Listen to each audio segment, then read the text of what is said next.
జయ kitchen అండి. ఈరోజు నేను బెండకాయ సాంబార్ చేస్తున్నానండి. దీనికి కావాల్సిన ఇంగ్రీడియంట్స్ కొద్దిగా బియ్యము, కొద్దిగా శనగపప్పు, బీన్స్ కొంచెము, ఒక ఆలు, ఒక క్యారెట్, 3 టమాటాలు, కొద్దిగా చింతపండు, 6 బెండకాయలను ఫ్రై చేసుకోవాలండి. కొద్దిగా సాల్ట్ వేసి ఇలా వాటర్ పోసి ఉడికించాలండి 5 విజిల్స్ వరకు.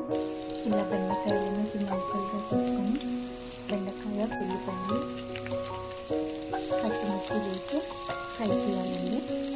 కొద్దిగా పసుపు, ధనియాల పొడి, కొంచెం సాల్ట్ వేయాలండి. వేసి ఇలా ఫ్రై చేసుకోవాలి.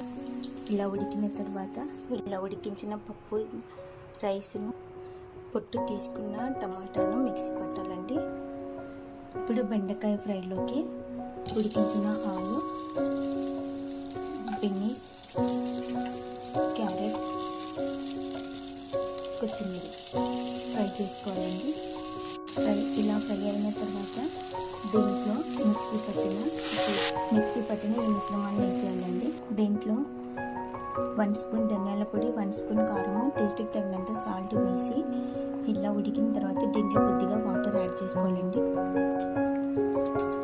వాటర్ వేసుకొని కొద్దిగా బాయిల్ అవ్వనివ్వాలండి. కొద్దిగా 1 స్పూన్ సాంబార్ పొడి వేసుకోవాలండి. ఇలా చిక్కబడిన తర్వాత స్టవ్ ఆపేసి సర్వ్ చేసుకోవడం.